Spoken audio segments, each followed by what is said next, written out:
Olá, tudo bem? Leitura corporal.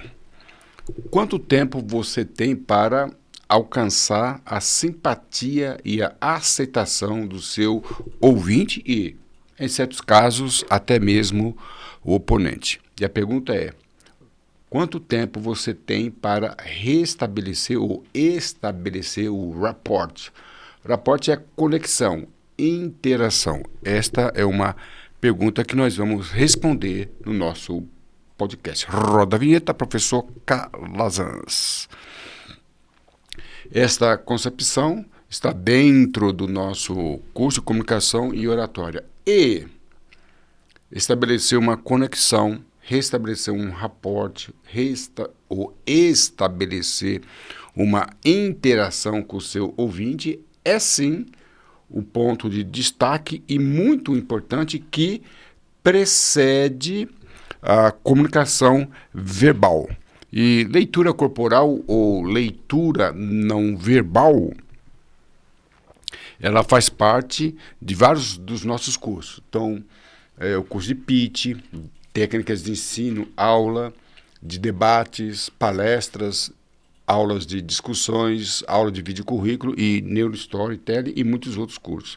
Então vamos lá? Antes mesmo de nós abrirmos as nossas bocas, proferirmos qualquer palavra, nós já fomos, por intermédio da leitura corporal, aceitos ou rejeitados. Então é sim importante que nós venhamos a dar o devido valor a este assunto. E aí a gente vai falar hoje uma aula bem básica de princípios e fundamentos da leitura corporal. O curso completo, você pode acessar o nosso site e vai ter informações sobre o nosso curso completo de leitura corporal ou comunicação não verbal. Mas aqui é uma introdução que nós consideramos muito interessante para que o comunicador ele possa aplicar isso em todo e qualquer tipo de comunicação. Esta dica que nós vamos proporcionar aqui, ela é assim importante e, como eu já disse, a comunicação não verbal, comunicação corporal antecede a verbal. E rapport, como nós falamos, há duas maneiras, dois tipos de nós alcançarmos rapport, interação. Uma delas é por intermédio dos sinais físicos, que nós vamos falar aqui hoje, sobre os princípios e fundamentos, e também os sinais verbais, que não é a aula de hoje. Nas aulas subsequentes ou nas aulas dos nossos cursos, nós partimos para esse outro momento. Hoje aqui, o nosso bate-papo na aula de hoje são os sinais físicos. E vamos ver como é que o que a neurociência tem dito sobre a conexão, interação ou aproximação. E aí nós utilizamos a seguinte frase, que eu vou repetir aqui porque ela é assim, importante. Primeiro, as pessoas precisam gostar de você para depois te ouvir. Então, primeiro, nós, os comunicadores, precisamos alcançar o rapport, a interação, para depois falarmos. Quando um comunicador assume uma plataforma, assume o púlpito, às vezes, no simples deslocamento da poltrona onde ele estava e o seu andar até o púlpito, como ele anda, a maneira que ele gesticula, já é o suficiente para ele ser aceito ou rejeitado. Em caso de rejeição, é possível que ele consiga reverter, mas lembrando que nós temos uma única boa oportunidade para causar a primeira impressão. Pode ser que você consiga reverter a primeira impressão, mas é muito difícil. Quanto tempo, então, nós temos para alcançar o rapport? Em nossos cursos, nós fazemos esta pergunta e, normalmente, os alunos falam 30 segundos, 60 segundos, 2, 3 segundos. Então, vamos ver aqui, na verdade, isso depende de várias situações e depende de vários contextos. Mas eu posso garantir que o tempo é sim, muito pequeno, podendo, como nós vamos ver aqui, ser de apenas 1 segundo. Nalia Ambadi é uma indiana, que é psicóloga formada nos Estados Unidos com mestrado e doutorado em Harvard. Ela fez uma pesquisa dentro de uma situação e ela verificou que 30 segundos é o tempo para que você alcance o rapport. Lembrando que essa aqui é uma pesquisa dentro de um determinado contexto. Agora tem uma outra pesquisa muito interessante, de Alex Todorov, que é um bulgário, da Bulgária. Em uma determinada pesquisa, ele pesquisando ali candidatos ao Senado americano e também ao governo, aos governos de Estado americano, em uma determinada abordagem, ele teve um acerto de 70% quando considerou que em 1 segundo as pessoas ali alcançavam o rapport, a simpatia dos seus eleitores. Tá? Em nossos cursos nós vamos explicar melhor isso aqui. Então vamos lá? Então existem, a aula passada, a aula de pitch, na introdução do pitch, nós falamos que há situações que 5 segundos apenas. Tá? Então nós temos pesquisas indicando 5 segundos, pesquisas indicando 30 segundos, e essa aqui que eu achei mais delicada em 1 segundo. E aí a pergunta que nós vamos fazer é o seguinte: nós conseguimos em 1 segundo criar uma aproximação, um rapport? O que a neurociência tem dito sobre isso?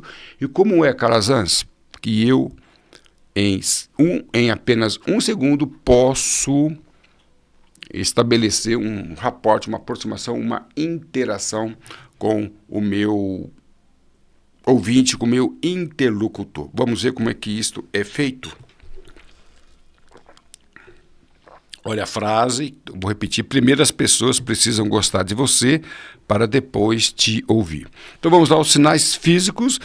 E o que nós vamos estabelecer aqui é uma métrica, um procedimento, um método utilizado pelo FBI e também outras agências.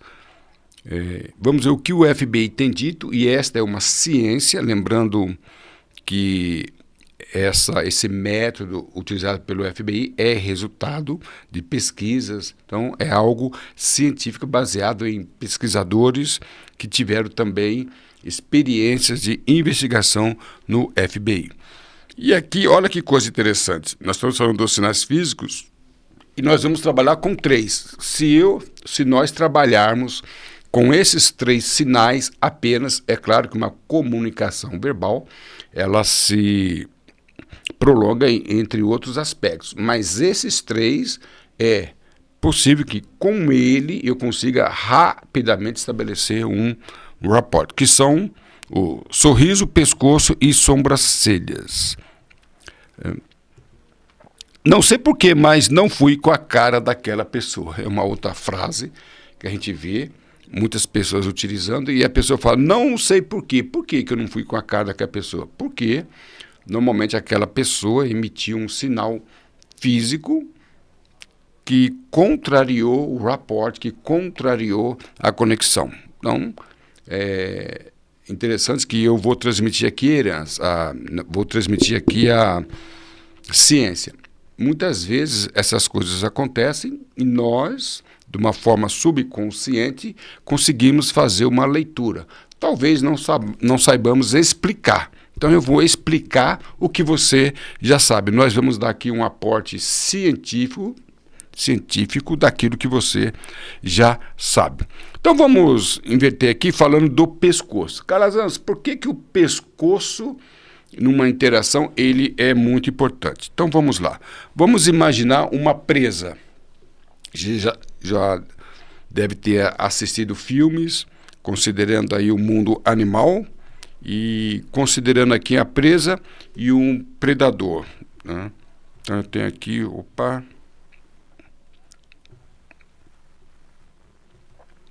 eu ver se eu rodo aqui.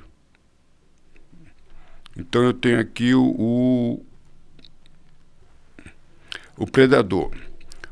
Conforme nós sabemos, né, o predador, normalmente, quando ele quer atacar a sua presa, de uma forma contundente para garantir o resultado, ele vai atacar essa vítima, essa presa pelo pescoço. Tá? Então ele pode até mesmo atacar um ataque inicial para derrubar, para um confronto inicial, mas para garantir que a vítima seja realmente a presa, né, seja realmente atacada e vitimada mesmo, o ataque fatal é o pescoço. Tá? Mas e que isso tem a ver conosco? Sem entrar em detalhes na neurociências, nós, em certos aspectos, agimos também como animais. Então nós temos o cérebro trino de Maitland, então nós temos o cérebro reptiliano, límbico e o neocórtex. Então, considerando o reptiliano, nós, em certos aspectos, nós nos assemelhamos aos animais. Então, nós temos também instinto de sobrevivência. Assim como os animais, nós fisicamente reagimos de forma similar. Então, nós temos aqui no pescoço veias importantes. Eu não vou fazer a diferença entre veia e artéria, embora haja diferença, mas nós temos veias aqui jugulares e cartóides. Então, o que nós entendemos?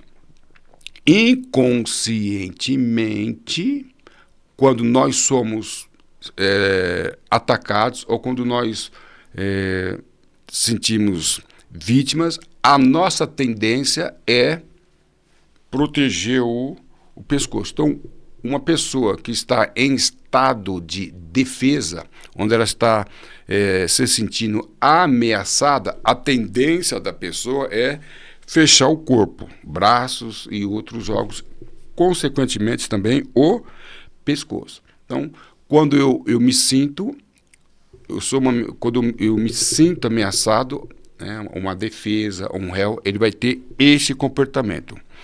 Contrário senso, quando a pessoa ela está num ambiente onde ela não se sente ameaçada, a tendência dela é inconscientemente, lembrando que essas coisas a pessoa nem ela faz, as pessoas fazem isso de uma forma inconsciente. Então ela vai oferecer o pescoço. Ela está dizendo, olha, você para mim não é um predador e eu estou me sentindo aqui confortável. Então, quando um palestrante, um professor, qualquer comunicador, ele está numa situação amistosa, ou ele se considera numa situação amistosa, a tendência dele é oferecer o pescoço, dizendo, olha, está livre, para mim você não é uma ameaça, você não é um predador, então nós estamos aqui num ambiente amistoso. E você já viu isso em várias vezes.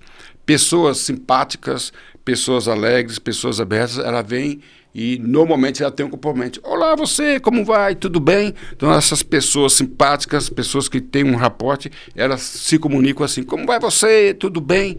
Presta atenção. Então essas pessoas, que nós consideramos as pessoas sanguíneas, elas têm esse comportamento. Inconscientemente, elas criou um ambiente amistoso.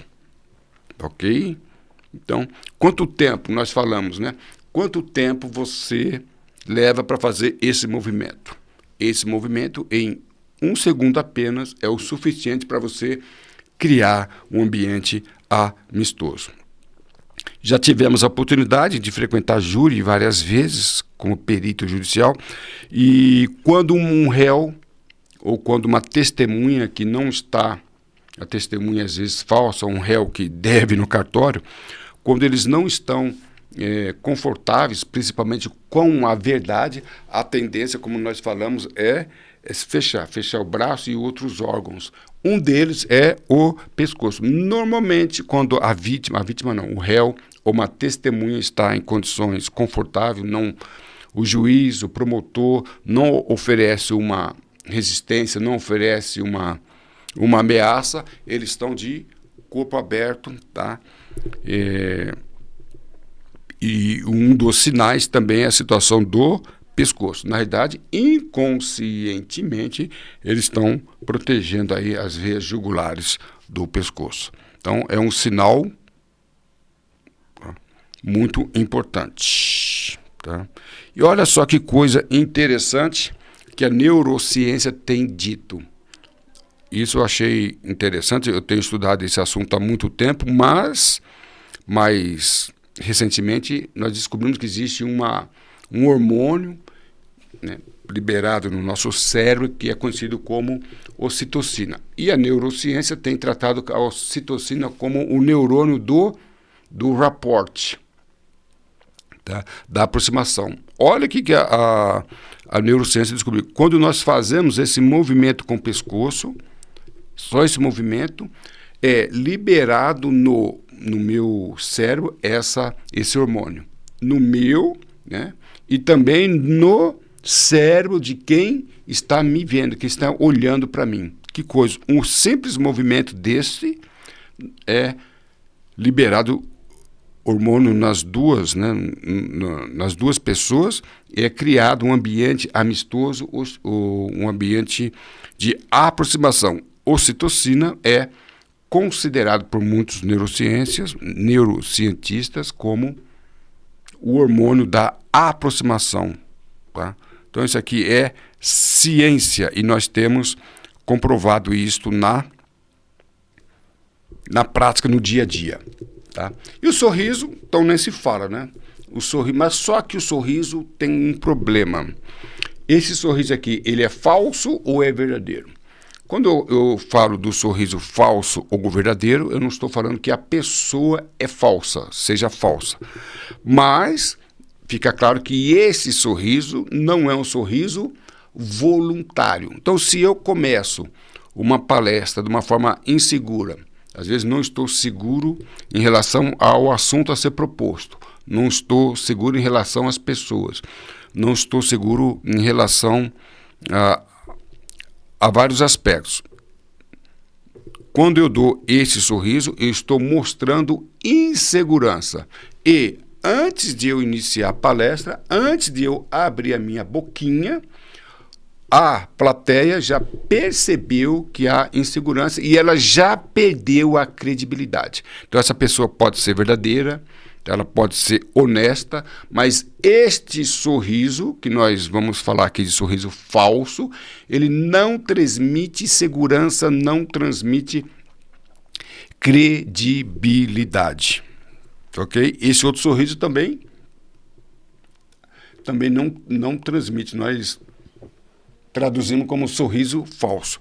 Repito, você já viu muitas pessoas dando um sorriso e sem que você explique cientificamente, você sabe que aquele sorriso não é um sorriso verdadeiro.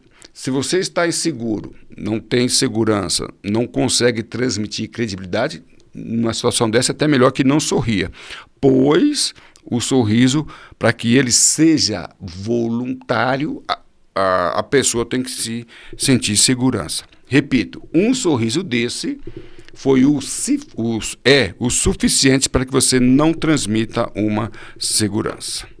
Calazans, então como que é um sorriso voluntário? Olha, o sorriso voluntário, ele tem alguns sinais.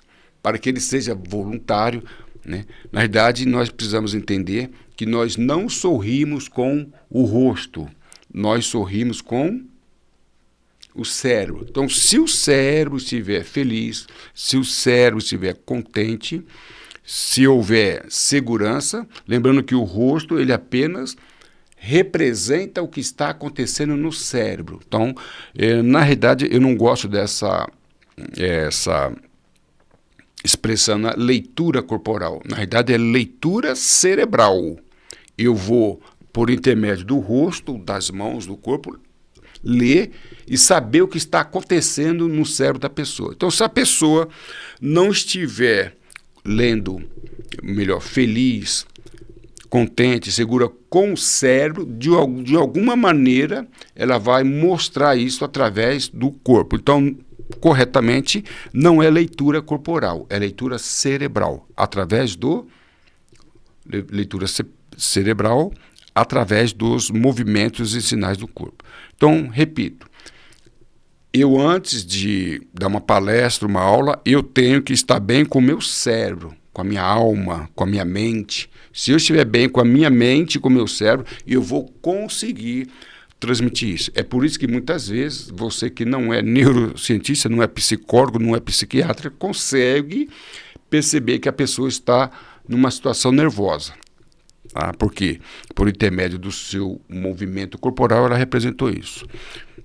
Um sorriso voluntário, verdadeiro, seguro, ele vai ter uma assimetria. É um sorriso simétrico, ou seja, as duas bordas, as duas pontas, extremidades dos lábios estarão para cima.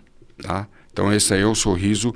Na verdade, o sorriso voluntário ele tem 3 sinais. Este é um deles, as bordas para cima.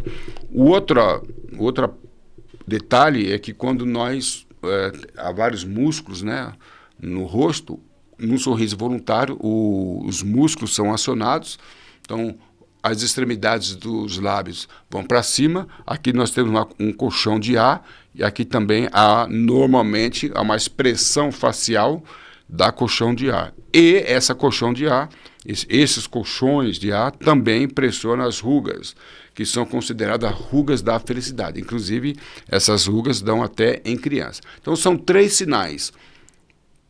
Extremidades para cima, área aqui, o movimento desses músculos aqui e as rugas. Esses 3 sinais, tá? Esses 3 sinais indicam um sorriso voluntário. Muitas vezes a gente vê em foto sorrisos que a gente vê que esse sorriso não foi voluntário, porque o fotógrafo ele pede para falar, faz um X, e todo mundo faz um X. Né? E quando você faz um X, você consegue voluntariamente, você consegue fazer esse movimento. Mas, se o sorriso não for voluntário, não existe o conjunto dos 3 sinais simultaneamente. Então, não há as rugas e, muitas vezes, nem o colchão de ar aqui são acionados. Então, na realidade, o fotógrafo ele tinha que contar uma piada, falar uma frase engraçada para que o cérebro das pessoas viessem a sorrir. Nós não sorrimos com o rosto, nós sorrimos com o cérebro. O rosto apenas demonstra o que está acontecendo no nosso cérebro. Então, muitas vezes, aquele sorriso falso de foto é um sorriso que levou as pessoas ali a fazer um movimento com o rosto, mas na realidade ela não está sorrindo. Existe uma expressão bíblica, que agora eu não me lembro onde está, mas diz assim, o coração alegre aformoseia o rosto. Lembrando que na Bíblia o coração, no original, não é coração, é cérebro. Então, olha que coisa interessante. O coração, o cérebro alegre, ele aformoseia o rosto. Então, o rosto não vai estar formoso, não vai estar alegre, se não houver uma correspondência com o cérebro. Existe também... Há pouco tempo atrás eu estava vendo uma entrevista com uma ex-presidiária que ficou muito tempo presa na cadeia e diante do tempo que ela ficou na cadeia, ficou muito triste e ela ficou muito tempo amarga, segundo ela mesmo falou, muito tempo amarga, sem sorrir. Olha que coisa interessante. E existe aqui um músculo, né? E esse músculo aqui chama-se zigomático, esse músculo atrofiou, né? E ela, quando ela saiu da cadeia, ela percebeu que esse músculo atrofiou e ela ficou de boca caída. É uma expressão que os neurocientistas usam. Aquela pessoa tem boca caída, ou seja, é muito amarga, não sorri, esse músculo não é exercitado. Então, muitas vezes, nós vemos uma pessoa que nunca vimos na vida e nós percebemos que ela tem um semblante não muito agradável. A amargura da vida, às vezes sofrimento, às vezes doenças, às vezes traumas, levaram a pessoa a não sorrir. E como ela não sorri, esse músculo aqui não é ativado e ela tem a boca caída, esse termo que as pessoas usam. Então, sorriso verdadeiro. Lábios para cima, movimento desses músculos e rugas. Não havendo isso, sorriso falso. E, por último, o que é tão fácil é as sobrancelhas. Olha, se você está nervoso, está bravo, ranzinza, você tende a franzir a testa. Em situação diferente, a nossa tendência é arquear as sobrancelhas para cima. Isso aí é automático, é voluntário. Então vamos lá? Quanto tempo eu levo para interagir, alcançar um rapport, uma aproximação positiva com o meu interlocutor? 1 segundo é o suficiente. Olá, tudo bem? Desde que esse movimento seja voluntário, a gente consegue transmitir credibilidade.